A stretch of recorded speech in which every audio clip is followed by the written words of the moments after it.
আবাস যোজনায় সহ একাধিক দাবিতে এবার কাশীপুর ব্লকের বিডিওকে ডেপুটেশন দিলেন কাশীপুর ব্লক কংগ্রেস। আর সোমবার তারা ব্লক অফিসে গিয়ে 7 দফা দাবি ডেপুটেশন দেয়। আবাস যোজনার তালিকায় প্রকৃত প্রাপকদের আনতে হবে এবং আবাস যোজনার বাড়ি দিতে হবে। কৃষি নির্ভর এলাকা হয় প্রতিটি পঞ্চায়েত এলাকায় ধান ক্রয় কেন্দ্র খুলতে হবে। চাষিদের ধানের সহায়ক মূল্য বৃদ্ধি করতে হবে। দ্রব্যমূল্য বৃদ্ধির কারণে দোকানগুলিতে যাতে সাধারণ মানুষ ন্যায্য মূল্যে জিনিস পায় তার জন্য টাস্ক ফোর্স গঠন করতে হবে সহ একাধিক দাবিতে এদিন তারা ডেপুটেশন দেয়। উপস্থিত ছিলেন পুরুলিয়া জেলা কংগ্রেসের সম্পাদক সঞ্জয় ব্যানার্জি, কাশীপুর ব্লক কংগ্রেস সভাপতি কুন্তল মিত্র, কংগ্রেস সেবাদলের কাশীপুর ব্লক সভাপতি প্রথমেশ আড্ড সহ বিভিন্ন অঞ্চলের অঞ্চল সভাপতি ও দলীয় কর্মী সমর্থকরা। আজ আমাদের ডেপুটেশন ছিল বিডিও সাহেবকে। এর আগে 18-19-এর যে টাইমে দেওয়া হয়েছিল একটা পিএম ঘর, মানুষ পাচ্ছে তার হাজব্যান্ডের নামে, ফের পাচ্ছে স্ত্রীর নামে। হাজব্যান্ড এবং স্ত্রী বিডিও সাহেব চিনেন না কোনটা হাজব্যান্ড কোনটা স্ত্রী। আজকে ওকে বললাম যে গীতাঞ্জলি আবাসন পাচ্ছে, অথচ এ পিএমওয়াইয়ের লিস্টে নাম আছে, আপনাদের কাছে তো লিস্ট আছে, বাদ দেন। কিন্তু বলছে এটা আমাদের আয়ত্তের বাইরে। আজকে তৃণমূলের সঙ্গে আমাদের লড়াই। আজকে বিশেষ করে আজকে দেখা যাচ্ছে চেয়ারে যিনি আছেন অধীনে তার সঙ্গেও লড়াইটা করতে হবে, নচেত এর সঙ্গে পারা মুশকিল আছে। আজকে গরিব মানুষ বঞ্চিত হচ্ছে, ঘর পড়ে মারা যাচ্ছে। আগ্রাবাদ বলে গ্রামে তাদের লিস্টে নাম নেই, অথচ যাদের পাকা বাড়ি আছে নতুন নতুন গৃহ দেখিয়ে পরে পুরনো গোয়াল ঘর দেখিয়ে লোকের ঘর দেখিয়ে পরে ঘর নেওয়ার যে প্রবণতা বেড়েছে তার এগেনস্টে আমরা লড়াই করছি। আগামী দিনে আরও বৃহত্তর আন্দোলনে যাবো, সেটাই হুঁশিয়ারি দিয়ে গেলাম বিডিও অফিসকে। আজকে আপনারা কাশীপুর ব্লক কংগ্রেসের পক্ষ থেকে ডেপুটেশন দিলেন কাশীপুর ভিডিও, কি বলবেন? দেখুন, আজকে জেলা কংগ্রেসের ডাকে সিদ্ধান্ত অনুসারে আজ জেলার 20টা ব্লকে আবাস যোজনা নিয়ে আমাদের ডেপুটেশন চলছে। তারই পরিপ্রেক্ষিতে আজকে আমরা কাশীপুর ব্লকে ডেপুটেশন দিলাম, বিডিও সাহেবকে ডেপুটেশন দিলাম। এবং আমাদের যেটা মূল দাবি, যে ব্যাপক দুর্নীতি আবাসে এবং যে কারচুপি, যে লিস্টে গরমিল, সেটাই আমরা আজকে সবাই বলেছি। আমাদের যা কংগ্রেস কর্মীরা আছে, অঞ্চল নেতারা আছে, আমাদের প্রধান দাবি হচ্ছে এই যে লিস্ট, একে তো লিস্ট রাতের অন্ধকারে টাঙানো হচ্ছে 27 তারিখে। সেই লিস্টে দেখা যাচ্ছে যাদের দোতলা বাড়ি, ভালো অবস্থা, তাদের নাম আছে এবং তাদের সেক্ষেত্রে সেও তো আগে পেয়েছে, এবার তার ওয়াইফের নামে, তখন হাজব্যান্ডের নামে দুজন করে ঘর পেয়েছে এক একটা ফ্যামিলিতে। এবং যারা প্রকৃত উপভোক্তা, যারা দাবিদার, তাদের ঘরে কোনো সার্ভে হয়নি, তাদের কাছে যাওয়া হয়নি।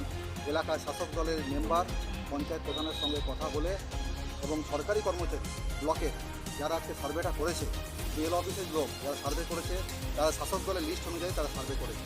চূড়ান্ত একদম মানে কী বলবো, গাফিলতি এবং কারচুপি এই আবাস তালিকায়। তাই আমরা বলে এসেছি আমাদের যারা প্রকৃত দাবিদার তাদের এগেন্স্ট সার্ভে করতে হবে।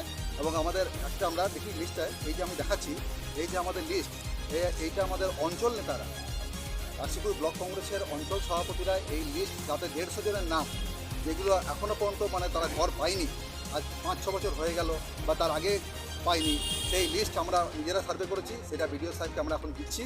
এবং এই লিস্টগুলোকে চূড়ান্ত তালিকা করে এদেরকে নাম লিস্টে অ্যাড করতে হবে এবং তাদের পরিষেবা দিতে হবে। আবার প্রশাসন তো বলছে স্বচ্ছতা বজায় রাখার জন্য তারা লিস্ট টাঙিয়েছে, কোনো ব্লকই বলছে টাঙিয়েনি, এই ব্লক একমাত্র টাঙিয়েছে তারা। তার পাশাপাশি তারা ড্রপ বক্স দিয়েছে যাতে আপনারা কমপ্লেন বা অভিযোগ জমা দিতে পারেন। কমপ্লেন তো আমরা দেবোই, কমপ্লেন তো আমরা যতগুলো কমপ্লেন আছে ততগুলো দেবো। কিন্তু কমপ্লেনের বাইরে যে নামগুলো, যেগুলো টোটালি কোনো সার্ভে হয়নি, যারা একটা ঘরের সামনে 4 জন মিলে দাঁড়িয়ে ফটো তুলেছে এবং সেই টাকা আবাস যোজনায় ঢুকবে, এরকম লিস্ট হয়েছে, শাসক দলের নেতা কর্মীদের সঙ্গে জড়িত আছে। আর আপনি যেটা বলছেন, আজকে দেখলেন তো ডেপুটেশনের সময় যে বিক্ষোভ, মানুষ যে অঞ্চল থেকে আসছে যাদের নাম নেই, যে চূড়ান্ত বিক্ষোভ চলছে অঞ্চল ওয়াইজ, সেগুলো কী হবে? বিডিও সাহেব তো বলে উনি খালাস হয়ে গেলেন এবং উনি তো শাসক দলে অঙ্গুলি হিলতে চলছে।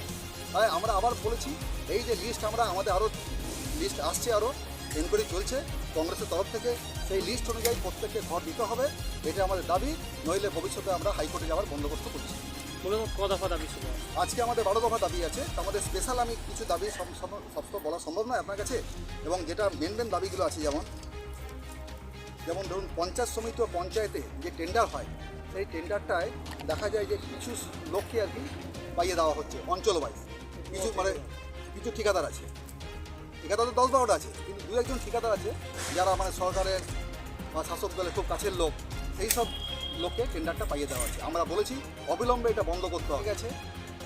আজকে ঢালাই হলো, কালকে রাস্তা ভেঙে গেছে, বৃষ্টির মধ্যে রাস্তা ঢালাই চলছে, সোলার লাইট থেকে শুরু করে টিউবওয়েলে যেখানে 240 ফুট যেখানে আপনাকে বোরিং করতে হবে সেখানে 150 ফুট বোরিং করে সেখানে টাকা তোলা হচ্ছে। প্রধানের মধ্যে ইনভলভ, কোনো সুরাহা নাই। আমরা অভিযোগ করেছি, তাও কোনো অ্যাকশন নেওয়া হচ্ছে না। এটা হলো। আর বিএলও অফিসে মানুষের যে হয়রানি, এই টাকা দিয়ে রেকর্ড করা, সেইগুলো আমি বলেছি ভিডিও সাইডে, উনি বলেন আমি দেখছি। এটা হলো।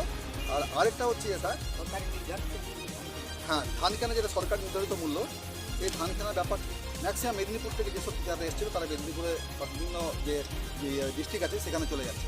সেখানে একজন টিচার পুরো স্কুলটা চলছে, তো সেইখানে পড়াশোনা তো বন্ধ হয়ে যাচ্ছে। তাই আমাদের দাবি আছে যে ডিআইয়ের সঙ্গে এবং আপনি এসআইয়ের সঙ্গে কথা বলুন, কথা বলে শিক্ষক নিয়োগের যে ব্যাপারটা, একটা সিঙ্গেল টিচার চলছে সেইগুলোকে আপনি 2 বা 3টে টিচার করার ব্যবস্থা করুন, যাতে বাচ্চারা ঠিকমতো পড়াশোনা করতে পারে।